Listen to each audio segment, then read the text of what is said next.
என்னண்ணே, என்ன விஷயம்? இல்லடா. என்னண்ணே சொல்லுங்கண்ணே. வந்து இந்த விஜி. டேய், என்னடா ஆச்சு? நைட் விஜி ஏதாவது கலாட்டா பண்ணலா? ஏதாவது நடந்ததானே கலாட்டா பண்றதுக்கு? அவ எதுவுமே வேணாங்கிறா. ச்சே, என்னடா இப்படி சொல்ற? டாக்டர் அவகிட்ட எல்லாத்தையும் எடுத்து சொன்னாங்களா? விடுன, என் தலையெழுத்துன்னு ஒண்ணு இருக்குல்ல. பாவம் விஜி, அவளை எந்த விதத்திலையும் சங்கடப்படுத்தக்கூடாது. அவ தன்னை பரிபூர்ணமா தர முடியலன்னு வேதனைப்படுறான். நிலவுல எந்த கலங்கமும் இல்லைன்னு அவளுக்கு புரிய மாட்டேங்குது. நாம பரிபூர்ணத்துல உடம்பு, மனசு, காயம்னு உடம்பையும் சேர்த்து தானே சொல்லியிருக்கோம். உடம்புங்கிறது நத்திங்ன்னு ஆம்பளையா நான் ஈஸியா சொல்லிடலாம். ஆனா ஒரு பொண்ணா இருந்து பார்த்தாதான் அவன் மனசுல என்ன இருக்குன்னு தெரியும். கவலைப்படாதடா பாலு, நீ விஜி மேல உண்மையான அன்பு வச்சிருக்கடா. உன்னோட அன்பு அவளுக்கு முழுமையா புரிய வரும்போது நிச்சயமா உனக்கு ஒரு குழந்தை பெத்து தருவா. அந்த குழந்தை பிறந்ததுக்கு அப்புறம் பழசு எல்லாத்தையும் அவ மறந்து உன் கூட ஒரு புது வாழ்க்கை வாழ்வாடா. எனக்கு நம்பிக்கை இருக்குடா. அப்படி ஒரு நாள் வரும்னு எனக்கு தெரியலண்ணா. டேய், எங்கடா போற? பக்கத்துல இருக்கிற சிவன் கோயிலுக்கு போயிட்டோம். சரி, போயிட்டு வா.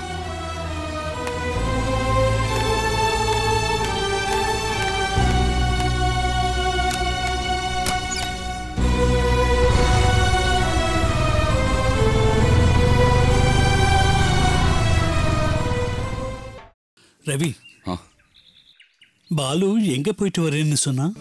கோயிலுக்கு போயிட்டு வரேன்னு சொன்னாப்பா.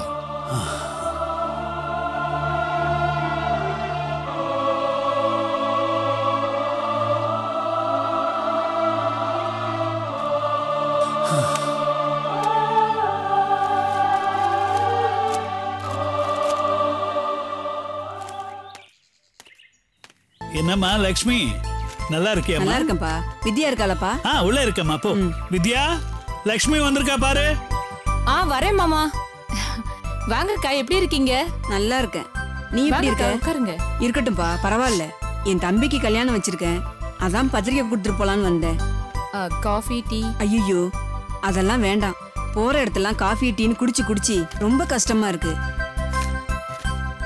அப்புறம் ஒரு விஷயம் கேள்விப்பட்டேன். உங்க நாத்தனார் பொண்ணுக்கு ஏதோ நிச்சயமாகாம நின்னு போச்சாமே? ஆமாங்கா. தெருவே இத பத்தி தான் பேசிட்டு கிடக்கு. கேக்குறேன்னு தப்பா நினைக்காதீங்க. பாலுவுக்கு கல்யாணம் பண்ணி வச்சிங்களே விஜி, அவ ஜாதகத்தை பாத்தீங்களா? இல்லக்கா. என்ன வித்தியா இப்படி சொல்ற? வீட்டுக்கு விளக்கேத்த வந்த மருமகளோட ஜாதகத்தை பார்க்க வேணாமா?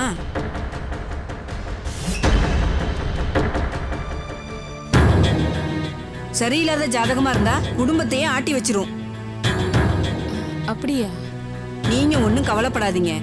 எல்லா தோஷத்துக்கும் பரிகாரம் உண்டு. விஜி ஜாதகத்தை எடுத்துட்டு போய் ஒரு நல்ல ஜோசியரா பாருங்க. கல்யாணத்தப்பவே விஜய் அப்பா செத்து போயிட்டாரு. அவளுக்கும் ஒரு பெரிய கொடுமை நடந்திருக்கு. காரணம் தெரிஞ்சுக்க வேணாமா? நேரம் சரியில்லைன்னா தான் இந்த மாதிரி எல்லாம் நடக்கும். அதனாலதான் சொல்றேன் வித்யா, அவசியமா போய் பாருங்க. சரிங்கக்கா. சரி, நான் நிறைய இடத்துல பத்திரிக்கை வைக்க வேண்டிய வேலை இருக்கு. நான் கிளம்பட்டுமா? அவசியம் எல்லாரும் குடும்பத்தோட வந்துடணும். சரியா? பை. வித்யா,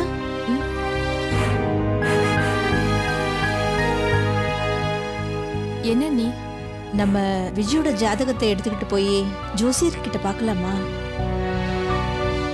சரிங்க நீ. மாமா, நாங்க விஜயோட ஜாதகத்தை எடுத்துட்டு போய் ஜோசியரை பார்த்துட்டு வந்துடுறோம்.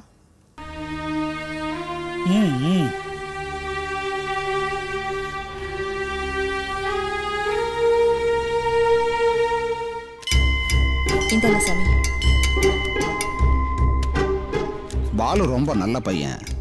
அவனுக்காக நானே நிறைய வரன் பார்த்து வச்சிருந்தேன். என்ன அவசரமோ தெரியல, இந்த விஜயலட்சுமிய ஜாதகம் கூட பார்க்காம கல்யாணம் பண்ணி வச்சுட்டீங்க.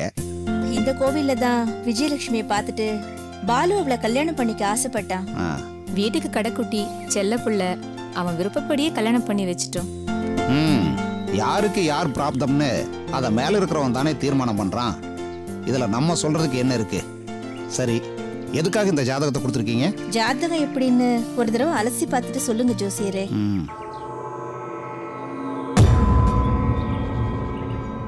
ஒன்னாம் இடத்துல லக்னத்துல கேது உட்கார்ந்துட்டு இருக்கான். பாம்பு கிரகம் ராகுவோ கேதுவோ எது தலையில உட்கார்ந்தாலும் சிரமம்தான். சிரமம்னா சதா மண்டை குடைச்சலாவே இருக்கும். ஏதாவது ஒன்றை போட்டு மனசை உழப்பிக்கிட்டே இருப்பாங்க. 2ஆம் இடம் குடும்பஸ்தானம். சனியும் குருவும் சேர்ந்து உட்கார்ந்துருக்காங்க. சந்தேகமே தேவையில்லை. என்னைக்காவது ஒரு நாள் இல்லறம் வெறுத்து துறவரம் போயிடுவாங்க. என்ன சொல்றீங்க ஜோசியரே? இது ஒரு காவி உடுத்துற ஜாதகம் தான். கொஞ்சம் பொறுங்க, மொத்தமா பார்த்துட்டு சுத்தமா சொல்லிடுறேன். பிறந்த உடனேயே அப்பா அம்மாவை முழுங்கியிருப்பாங்க. கட்டம் இப்படி இருக்கிறதுனால இவங்களை யாரும் எடுத்து வளர்க்க வாய்ப்பு இல்லையே. ஒரு அநாத மாதிரி தான் வளர்ந்துருப்பாங்க. இவளுக்கு குடும்ப வாழ்க்கை எப்படி இருக்கும்?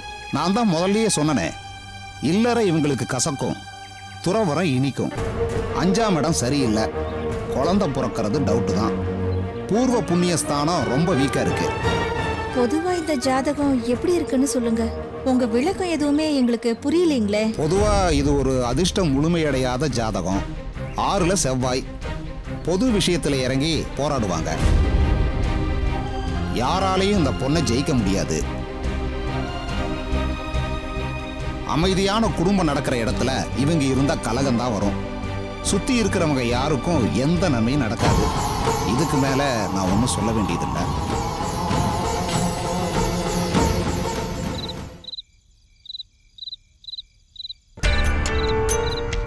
நான் அம்மா கிட்ட எல்லா விஷயத்தையும் சொல்லிடுறேன். ஜோசியா சொன்னதை நீங்க சொல்லு. என்னம்மா இங்க உட்காந்துருக்கீங்க? சும்மாதாம்மா உட்காந்துருக்கேன். அம்மா உன்கிட்ட ஒரு முக்கியமான விஷயம் பேசணுமா? சொல்லவாமா? என்ன விஷயம்னு சொல்லுமா. இது நானும் நீயும் மட்டும் பேசி முடிவெடுக்க வேண்டிய விஷயம் இல்லம்மா. எல்லாரும் சேர்ந்து பேசி முடிவெடுக்க வேண்டிய விஷயமா. அப்ப சரி, நாளைக்கு காலையில எல்லாரும் சேர்ந்து உட்கார்ந்து பேசிக்கலாம். மா நான் சொல்றது கொஞ்சம் புரிஞ்சுக்கோமா. விஜி இல்லாம நாம எல்லாரும் சேர்ந்து பேசி முடிவெடுக்க வேண்டிய விஷயமா. விஜய் இல்லாமலா? விஜய் இந்த வீட்டு மருமக, பாலுவோட மனைவி. அவ இல்லாம நம்ம மட்டும் எப்படி பேசி முடிவெடுக்க முடியும்? வித்யா, இதுக்கு மேல நான் பேசினேன்னா ஆத்திரமும் அழுகையும் தான் வரும். நீயே பேசு. என்ன வித்யா, சுமதி ஏன் இப்படி பேசுறா? எனக்கு ஒண்ணும் புரியல. விஜய் இல்லாம நம்ம மட்டும் பேசி என்ன முடிவெடுக்க போறோம்? நானும் அண்ணியும் வீட்ல ஏன் இவ்வளவு குழப்பம் வருதுன்னு விஜயோட ஜாதகத்தை எடுத்துட்டு போய் ஒரு ஜோசியரை பார்க்க போனோம். நான் தனியா போனா நம்புவீங்களோ மாட்டீங்களோன்னு தான் வித்யாவையும் அழைச்சிக்கிட்டு போனேன். ஜோசியர் விஜயோட ஜாதகத்தை பார்த்துட்டு ரொம்ப மோசமான ஜாதகம்னு சொல்லிட்டாரு. சனியும் குருவும் சேர்ந்து குடும்பஸ்தானத்துல இருக்கிறதுனால இந்த பொண்ணு குடும்பத்துக்கு ஆகாதுன்னு சொன்னாரு. இந்த பொண்ணு சன்னியாசம் தான் போகும்னு சொல்றாரு. ஏன் வித்யா முழுங்கி முழுங்கி பேசுற? நம்ம என்ன பொய்யா சொல்றோம்? ஜோசியர் சொன்ன எல்லாத்தையும் சொல்லு. அது அத்தை, விஜி பிறந்தப்பவே அவ அம்மா அப்பாவை முழுங்கிருப்பாளாம். கல்யாணத்துக்கு அப்புறம் அவளை வளர்த்த அப்பா அம்மாவும் இறந்துருப்பாங்களாம். அந்த பொண்ணு ஒத்தையா ஓரியா நிப்பான்னு நேர்ல பார்த்த மாதிரி புட்டு புட்டு வைக்கிறாரு அத்தை. என்ன விஜய், ஏன் அழற? யாராவது ஏதாவது சொன்னாங்களா? உள்ள நல்லா தானே இருந்த. அதுல ஒண்ணு இல்லைங்க.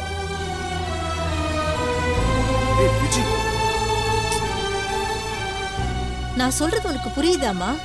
விஜய் மேல எனக்கு என்ன கோவமா, இல்ல முன்ன பின்ன விரோதமா? அவ என்ன எனக்கு எதிரியா? அவளை பத்தி நான் தப்பா பேசலமா. அவ ஜாதகம் அப்படி பேசுதுமா. அவ வாழ்க்கையில என்னைக்குமே நிம்மதி கிடைக்காதுங்கிறது அவ ஜாதக அமைப்புமா. அவளால அவளை சுத்தி இருக்கிற எல்லாரோட நிம்மதியும் போயிடும்னு ஜோசியர் சொல்றாருமா. விஜய் இங்க இருந்தா எல்லாரோட வாழ்க்கையும் கோவிந்தாதாமா. ஒரு நல்லதும் நடக்காது. என்னம்மா இப்படி சொல்ற? ஜாதகம் சரியில்லைன்னு ஒரு பொண்ணை புறக்கணிக்க முடியாதுமா. பாவமா விஜய், ரத்த பந்தம் சொந்த பந்தம் இல்லாம அனாதையா நிக்கிறாவ. அவளை இப்படி வாய்க்கூசாம பேசலாமா? நான் அவளை புறக்கணிக்க சொல்லலம்மா, கொஞ்சம் தள்ளி வைக்க சொல்றேம்மா. விஜயோட ஜாதக அமைப்புல முதல் பலிக்கடாவே அண்ணி தான் அத்தை. ஒரு நல்ல வரன் காவியாவுக்கு அமைஞ்சும் நிச்சயத்துக்கு முன்னாடியே அது நின்னு போச்சு அத்தை. அந்த வேதனையில தான் அண்ணி இப்படி எல்லாம் பேசுறாங்க அத்தை. என்னோட வயிற்றுச்செல்லாம் அவளை சும்மாவே விடாது.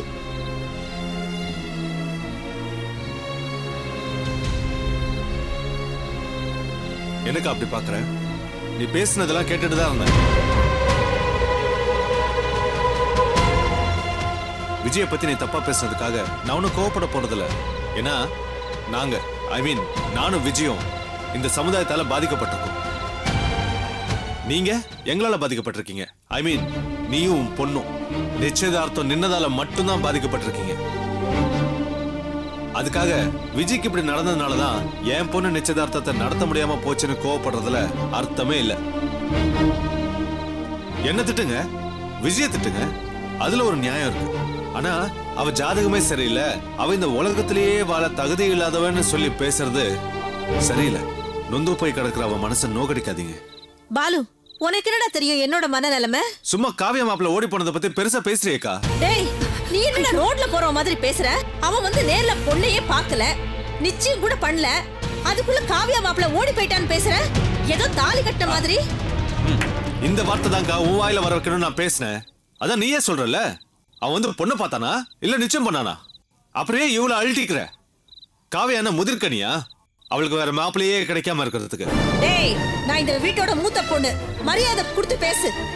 நான் எனக்காக மட்டும் பேசல, விஜயலட்சுமியோட ஜாதகம் சரியில்லை, இன்னைக்கு நான் மட்டும் தான் பாதிக்கப்பட்டிருக்கேன், நாளைக்கு ஒவ்வொருத்தரும் பாதிக்கப்படுவாங்க. அது தடுக்க என்ன செய்யணும் தான் நாங்க 3 பேரும் பேசிக்கிட்டு இருக்கோம்.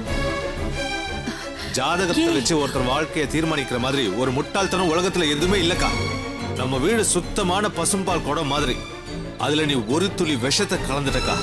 இனிமே நான் உங்ககிட்ட பேசுறதெல்லாம் வேஸ்ட் தான். ஐயோ, நீ சும்மா இருடி. அப்பா கிட்ட பேசிக்கிறேன். ஐயோ, டேய் டேய், ஐயோ, ஏன்டி இப்படி பண்ற? பின்ன என்னம்மா, அவ பாட்டுக்கு பேசிக்கிட்டே போறா, நான் அதை கேட்டுக்கிட்டு இருக்கணுமா? அதுக்குன்னு ஒரு அளவு இல்லையா? அவன் கூட பதிலுக்கு பதில் இப்படி பேசிட்டு இருக்க. என்ன பொண்ணு நீ?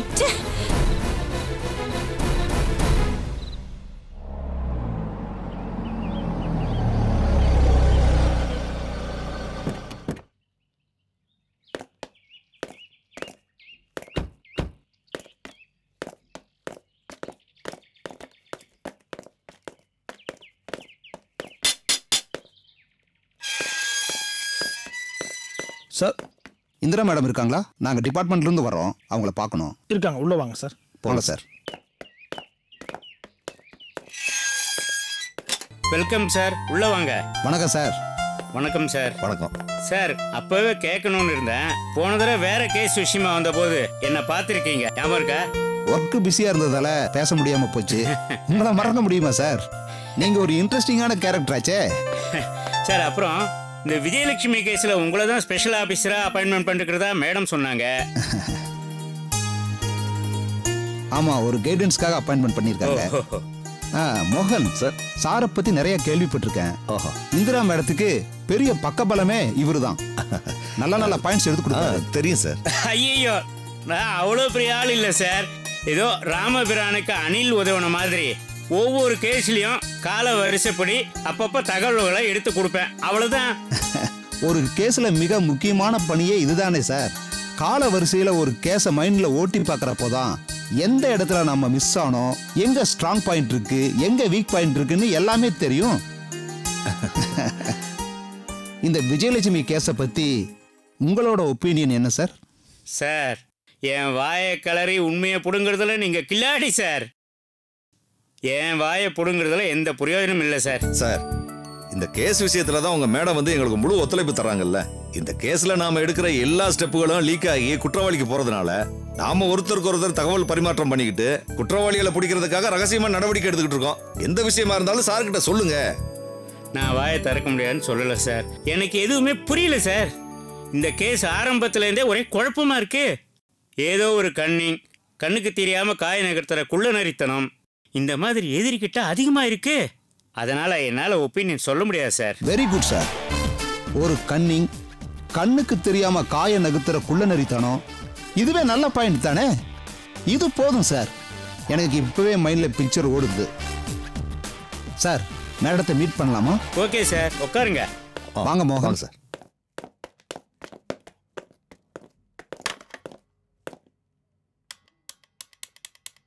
மேடம் சொல்லுங்க. ஸ்பெஷல் ஆபீசர் உங்களை பார்க்க வந்திருக்காங்க. இதோ நான் வந்துடுறேன். இப்போ மேடம் வந்துருவாங்க சார். Okay sir.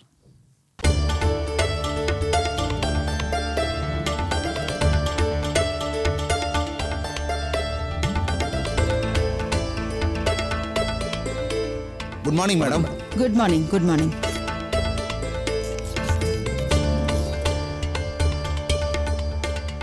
ஒரு கீ செயின் எவிடன்ஸா கிடைச்சிருக்குன்னு நீங்க சொன்னீங்களே, did you bring it with you? Yes madam.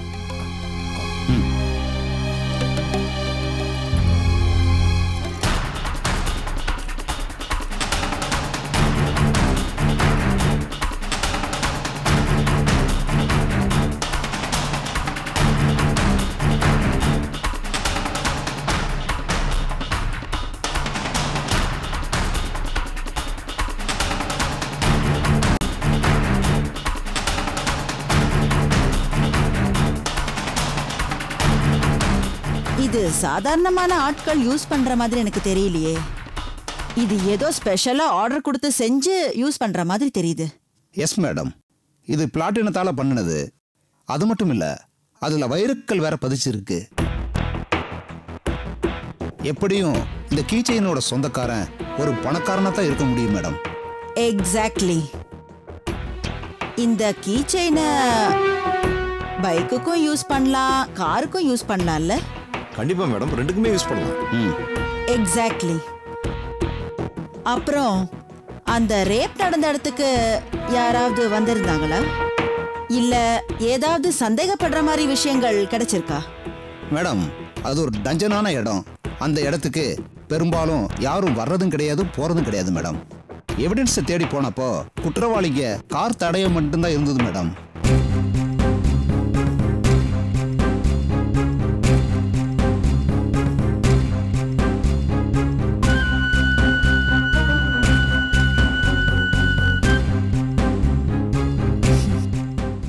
Very good. அப்போ நாம ஒன்று பண்ணலாம். சொல்லுங்க மேடம். எனக்கு ஒரு காஃபி குடிக்கணும் போல இருக்கு. ஒரு ஸ்டார் ஹோட்டலுக்கு போலாமா? வாங்க போலாம். Madam, cellphone. Thank you.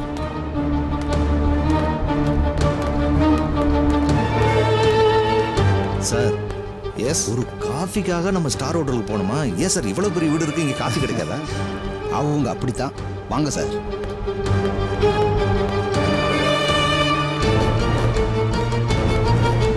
Suspense is our resource. வியப்பே நம்மை உற்சாகமாக வாழ வைக்கும்னு ஒரு பெரிய மனோதத்துவ நிபுணர் சொல்லியிருக்காரு. இந்திரா மேடம் ஒவ்வொரு கேஸ்லயும் புதுசு புதுசா தடயங்களை கண்டுபிடிச்சுட்டே இருப்பாங்க. இப்ப என்ன கண்டுபிடிக்க போறாங்க? வெயிட் அண்ட் சீ. வணக்கம்.